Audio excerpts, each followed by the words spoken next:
to my channel. If you guys are new, welcome to the family. My name is Dina. Welcome to Magic Unleashed. Today I wanted to talk about a topic that was actually brought up by a viewer. I think it was actually on a Tea with D episode that they asked me to talk about this, which I'm like, do I do it on Tea with D? Tea with D was a little bit more of a psychology theme type thing than witchcraft, but I don't know, maybe I'll merge the two together. By the way, I apologize, there has not been a Tea with D episode up in a while. I just haven't felt inspired yet, and I promise as soon as a topic comes up that I'm inspired about, then I'll definitely do something. If you guys have any ideas below that you guys wanted me to talk about, or if you're okay with me like merging Tea with D and the witchy stuff, let me know. But anyways, today we're talking about witchcraft and mental health. Now, I'm so glad this viewer brought this up because this is a topic that I have actually thought about doing myself, specifically just because of my own personal experience. And I am somebody who's been very open about my mental health struggles on this channel.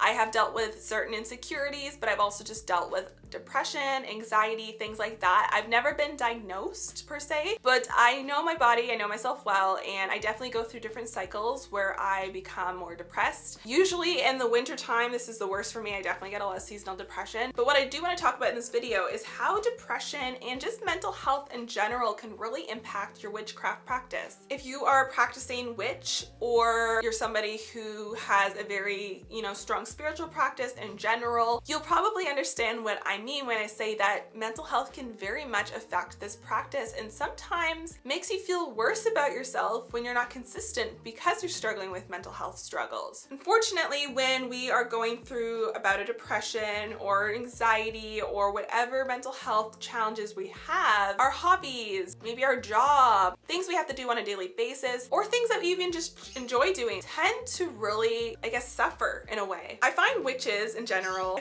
we tend to put a lot of pressure on ourselves to practice. I find a lot of us feel like we have to be practicing all the time in order to be considered witches. When you're dealing with depression, anxiety, any sort of other mental health challenges, it takes a lot of energy out of you. You feel very unmotivated. Now, I do have a few points that I want to mention in terms of this. The first one being that you should never force yourself to do magic when you're not feeling well, when you're feeling very, very low energy, because magic itself takes energy. So if you are not feeling up for it, if you're not feeling high energy, then magic's just gonna drain you more. So the best thing to do is to allow yourself to rest and not push yourself to do anything that is going to be too exhausting for you. Another thing to keep in mind is that magic does not have to be elaborate. And I think a lot of us get in our head that we have to do some sort of crazy, long, elaborate ritual. It doesn't have to be like that all the time. Magic can be simple. Magic can be as simple as getting yourself a cup of tea and stirring in your intention. There's so many things that you can do that are very simple that can maybe help you feel a little bit better and get you back into the groove of things. But again, don't put pressure on yourself. Another thing I want to talk about is kind of like the pressure that a lot of witches put on themselves to have this perfect practice. And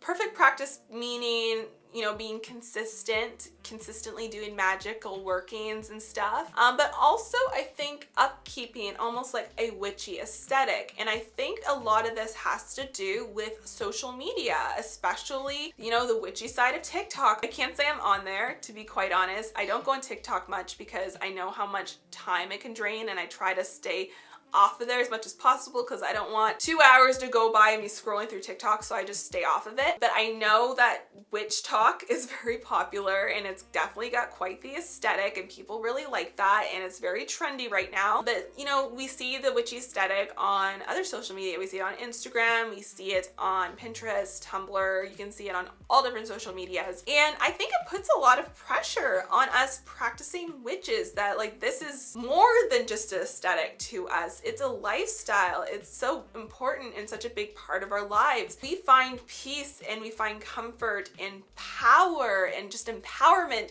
through our practice. It's not just an aesthetic, but a lot of the time social media kind of portrays it as that. And I think the problem with this is, one, I feel like a lot of people just like the witchy aesthetic, but they don't quite understand, the history and everything that goes along with that. whereas practicing witches get a lot of, I don't know how to explain it, they get a lot of judgment, I guess, from like the outside world, you know, like, oh, you're a witch, oh, you're doing something evil. And there's a lot of misconceptions and myths about that. But you know, oh, the witchy aesthetic's okay, but you can't actually be a witch. And I think this message is very damaging, and it's not fair for practicing witches. You know, basically their spiritual beliefs, all of that is being called an aesthetic. But that's not what it is. Like, yes, there's an aesthetic to it. Yes, I love pretty things. I love witchy things. But it's more than just an aesthetic to me. And I think that's a problem that comes with, you know, things being on social media. You only see the pretty exterior. You don't see the behind the scenes or really what it means, like at the core of the practice. But also on top of that, I believe that this whole witchy aesthetic also just puts pressure on us that we have to have a perfect aesthetic practice. If that's not what real life is all the time. And I have to say, you know, coming from the point of view of somebody who's on YouTube, and I feel like anybody who shares their practice on YouTube or just social media in general probably feels this, in that they feel like they have to have beautiful aesthetic videos and content. Now, I don't want to say that I don't enjoy doing that, because, you know, video editing, creating beautiful videos is something that I really enjoy. It's like an art form to me, and I love making witchy videos. I love making aesthetically pleasing videos. I do enjoy this, but I would be lying if I told you that there's no pressure on me, that I don't feel like I need to do this, because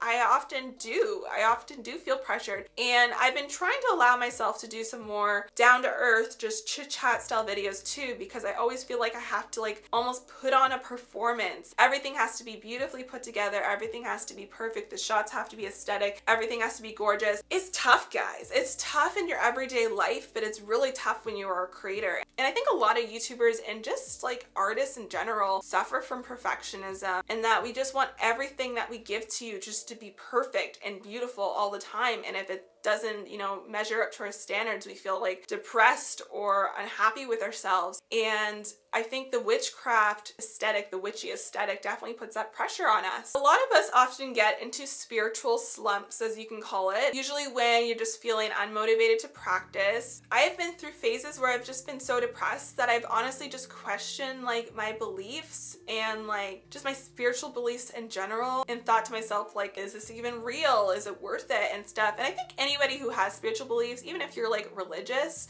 and you come from like a Christian background or Catholic, I feel like a lot of people have like kind of questioned their faith in a sense at some point in their life. And I have to say from my personal experience that when I'm doing this, I think the best thing for me to do is just to slow down and like kind of go within and reflect and do some journaling and card pulls. And I think this is usually what kind of like brings me back and like grounds me and just like brings me back to my faith and my spirituality. But I often put pressure on myself to like be really productive during these times, which is honestly the complete opposite of what you should do when you're feeling in a spiritual slump. I think it's important to kind of slow down and go within, but I oftentimes feel like I always have to go, especially when it comes to making YouTube content. So like I've tried to make YouTube videos when I'm in a spiritual slump, and usually I just hate the content and I end up deleting my video. So like it's honestly just like a waste of my time at that point. I'm like, why did I film that video if I'm just gonna delete it? You may not be a YouTuber or make videos or content online. However, I think this is something that can kind of apply to everybody that practices witchcraft or is a spiritual person, in that when you are having a spiritual slump, I think it's important to slow down and really take that time to just kind of reflect quietly to yourself. But I think it's important that we respect these cycles, and I've come to realize that I very much work in a cycle. Just like the moon phases, I have a cycle. I have points when I'm extremely productive. I have points when I'm extremely inspired. You know, all the ideas come, and then usually the productivity comes afterwards. But then I have phases of that cycle where I'm tired, I'm depleted, I need to recharge. I have phases of that cycle where I'm depressed, I'm unmotivated. So I think it's important to listen to your body, and it's okay to not have this perfect witchcraft practice all the time. It's okay if you're dealing with a spiritual slump. Do what's right for you and have your own personal practice, and not feel like your practice needs to measure up to somebody else's. And I think a lot of us do this too, where we compare ourselves to other practicing witches. witches because we see what they post online. Everybody has a unique practice. Everybody has things they're good at. We're all free to explore all these different types of magics, but we don't have to do all of them. We don't have to be practicing all the time to be a witch. So anyways, guys, that's basically all I wanted to talk about in this video. I probably could go on and on, but I want to know what you guys think. I want to know your opinion. So make sure you leave a comment below. Let me know if you've ever felt pressure in your witchcraft practice, if you've ever felt like the need to conform or live up to this witchy aesthetic we see online. Let me know, have you ever gone through a spiritual slump? What do you like to do when you're in a spiritual slump? I'd like to hear your opinions for sure, so make sure you leave those below, and make sure you give this video a thumbs up if you did enjoy it. I would really appreciate it. It definitely helps out my channel. And don't forget to hit that subscribe button, guys. I put up new videos every single week and I wouldn't want you to miss out on them. I hope you have a beautiful day or night, whatever time you are watching this, and I'll see you guys in the next video. Bye, guys.